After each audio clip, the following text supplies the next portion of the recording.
In the spring of 2024, Sandy and I had a two-part backpacking adventure. We first drove to Colorado, where we backpacked in a surreal dune field surrounded by snow-capped mountains. There's a link to our sand dunes video at the end of this video.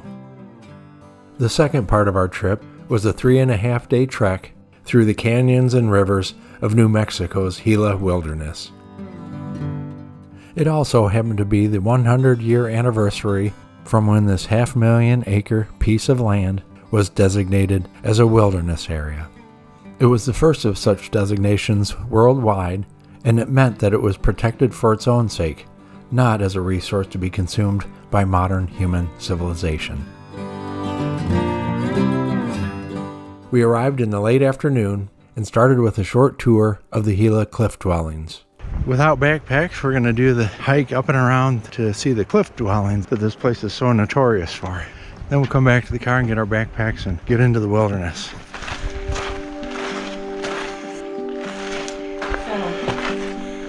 It's thought that nomads used these caves as shelter for thousands of years. But around 700 years ago, 10 or 15 families of Native American Mogollon people built walls and rooms in these caves and made it a semi-permanent home. But after a few decades, they too moved on, leaving these dwellings vacant.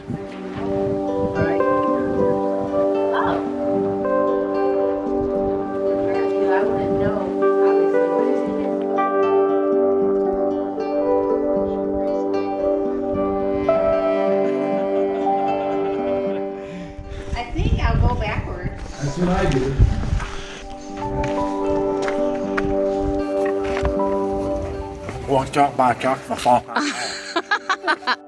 With just a few hours of sunlight left, we put on our backpacks and headed off into the wild.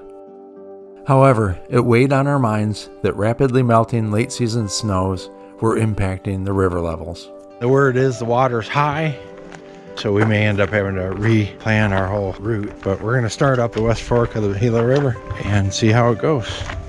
It's 5:22 in the evening, and supposedly our first water crossing is within a couple hundred yards of starting, so we won't waste any time getting our feet wet. They didn't lie, it was within 200 yards. Not bad. Right at the knees. I was worried we were going to be right into a dead end. Or waist deep. Yeah, waist deep on the first crossing or something.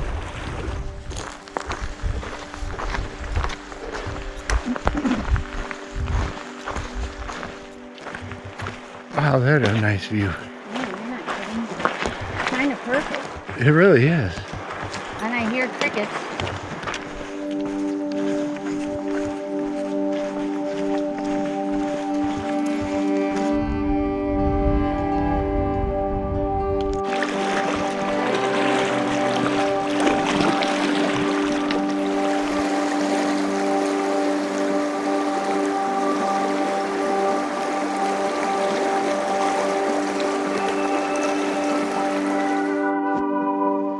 First night's campsite. It's beautiful. Dinner tonight is quinoa that I cooked at home and dehydrated in the oven on low temperature. And then gonna add 2 packs of this Tasty Bite organic chana masala Indian food. And it ends up being pretty tasty. These are pre-cooked and hydrated, so we do those on the first night since they're heavy. That's what it looks like all mixed up, and it's a pretty cheap meal. And it's a full big meal for the two of us.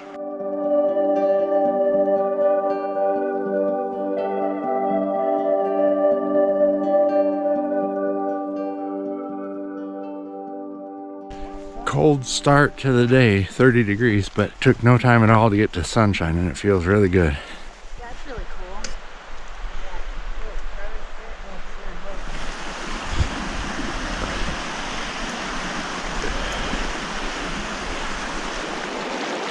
It's swift.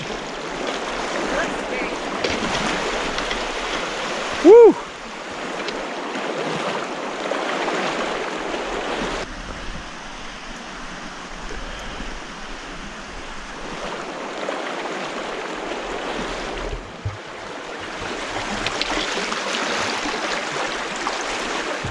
Hardest part right now is the feet are you know, above the ankles. Even part of the way up the lower leg is totally numb.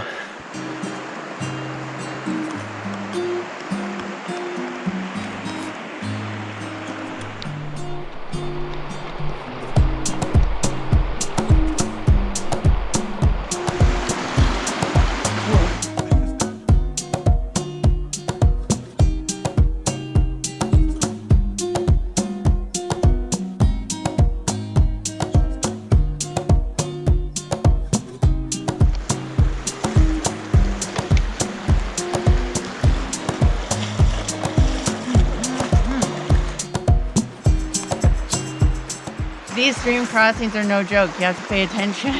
It goes slow and careful. I'm sure there are some people that can just go marching right across, no problem.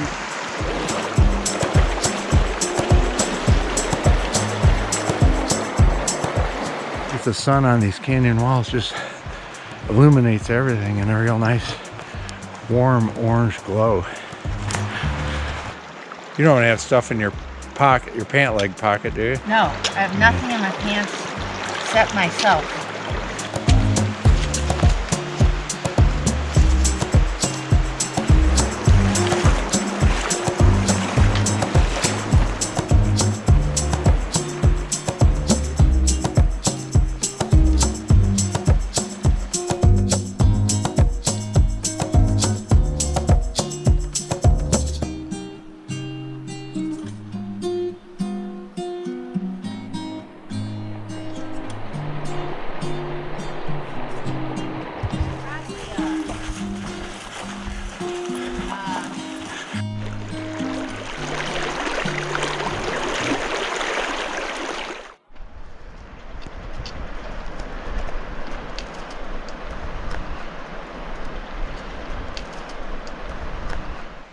These hoodoos, we feel like are people on the mountainside, just crowds of people up there watching us every step we make.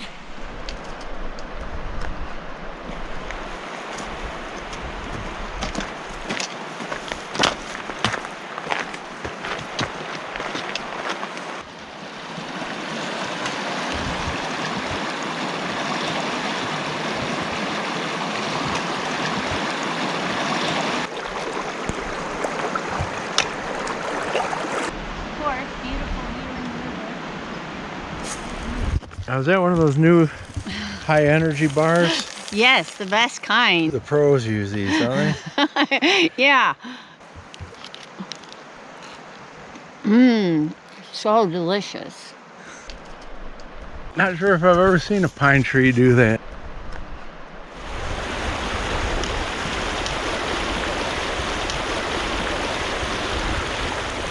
The bottom of that mountain is like Devil's Post Pile, the rock structure. And then at the top is like a lot of the other rock that we see. It's just everywhere.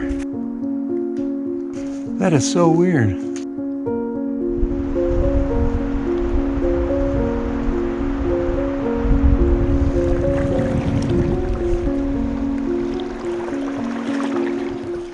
We're gonna name this Bear Poop Rock.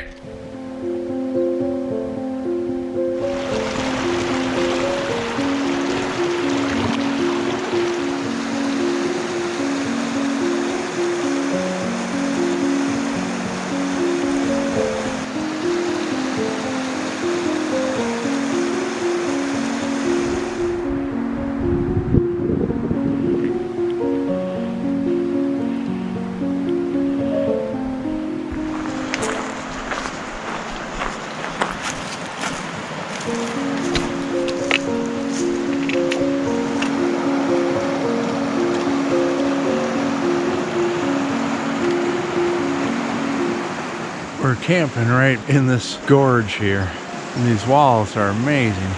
Can't even begin to guess how tall they are. Having our evening cocktails, hot apple cider and bourbon, and I'm having hot chocolate and bourbon.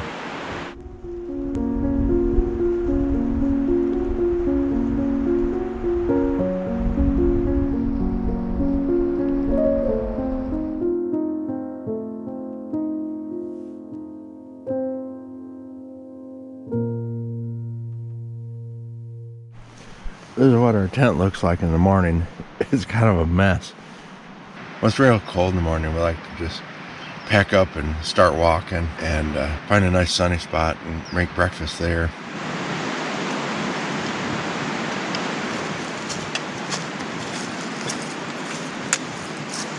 All right, right off the bat, we're jumping into the water again in 30-degree temps. Oh! Yeah. That's what you feel when you get out of the water in the sunshine. It is so cold on the feet. Tall, skinny rocks and tall, skinny trees. Yeah.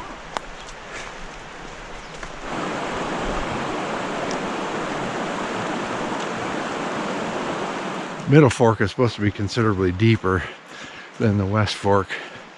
Probably Middle Fork would put us more at waist deep water, which would not be safe or comfortable. So we're going to plan on not doing the Middle Fork trail, which is fine. We'll take the highlands. It'll be a nice variety anyway.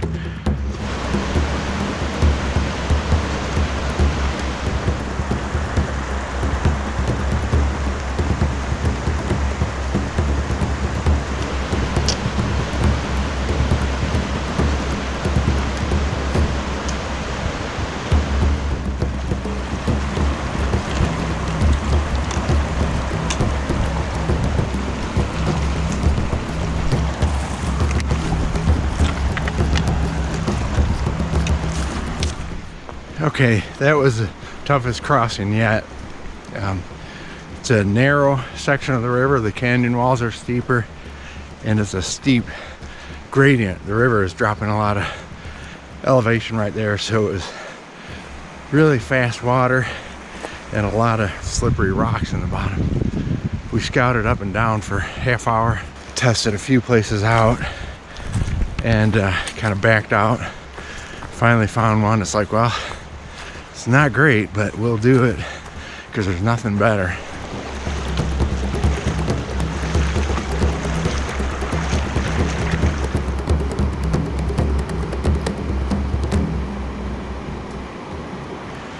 We haven't seen anybody. We saw one guy 2 days ago, and here comes 3 guys across the river. They were kind of going arm in arm, and 2 of the 3 went down in the river. And here's Sandy. We're scouting. Trail crossing is right here. Looks okay till you get to the far side. Definitely seems to be a trend toward harder crossings. Maybe narrower, maybe steeper, even though there's probably less flow because there's fewer tributaries. Starting here at the cliff dwellings, we intended to hike 17 miles up the canyon formed by the West Fork of the Gila River, come out of the canyon onto the highlands, hike part of the way back on the highlands, but then drop into the Middle Fork for a 15-mile hike back to the start that way. But with the high water, we decided to come out early on this green line, go up onto the highlands, and then stay on the highlands all the way back. This might be our last crossing. Then we get on a trail that goes up out of the canyon. In our 12-mile journey up this canyon, we crossed the West Fork of the Gila River 65 times. We're gonna go up out of the canyon. This is the last we'll see of the water going up to the highland for the next day and a half. It looks very different up here. Coming up through here, and this whole area, I think, is what's referred to as Hell's Hole. Hell's Hole Canyon. Yeah, it appears to be the head of Hell's Hole Canyon, and it's all been burned, I don't know, within recent years. Magnetic repulsion.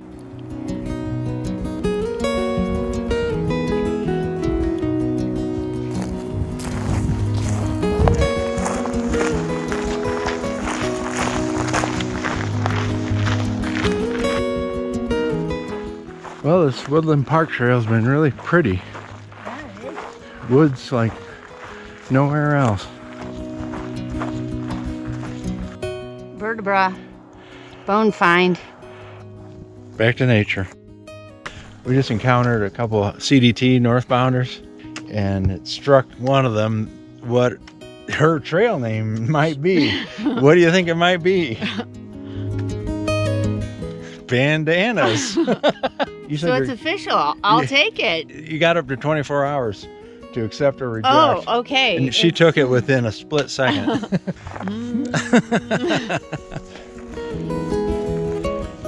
So it's Oh, there it is. There's the the fit. trochlea of the upper arm bone, right? Appears to have a fracture. Oh, wow.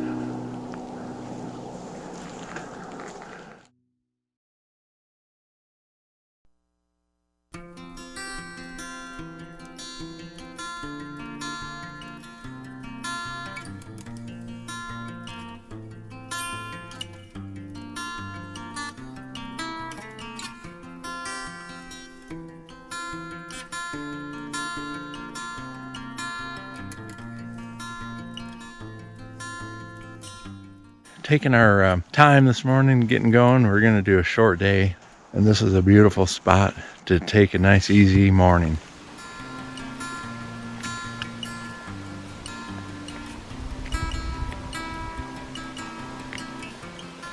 So we decided we're not going to go down to the Middle Fork. We're going to stay on the highlands, but this is it, and definitely looks bigger than the West Fork.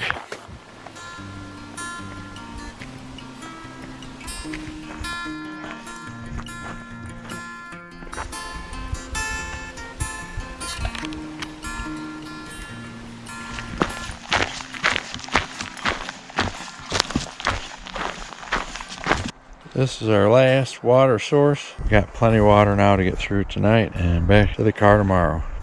Bandanas, you ready to go? Yeah, happy hour. Here we go.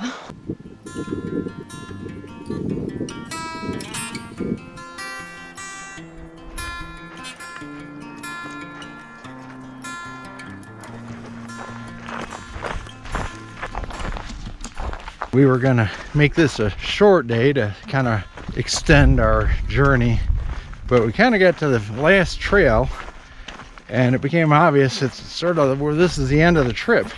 We felt like, gosh, setting up camp, you know, right now it's hot and dusty. It just doesn't seem that appealing to set up another night. And we decided we're gonna hike it back to the car. It'll be the end of the day and we're gonna call it the end of the journey. And it's been awesome.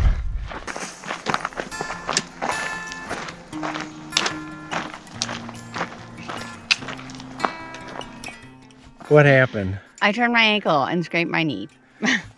But better to wait till the end. It's oozing. We call them fun marks, but Sandy says it would have been more fun if it didn't happen in the first place. Coming up on one of those gated communities. This is the last of the trail. Now we have a Caution. little 1 mile road walk to get back to the car. Yeah, that's the rock that the cliff dwellings are in. This trip was characterized by challenging but beautiful river crossings, towering canyon walls and hoodoos, and beautiful alpine forests. We also enjoyed solitude. But perhaps most of all, we appreciated the raw nature of this wilderness, which was unscathed by modern civilization. The Gila Wilderness was truly enchanting.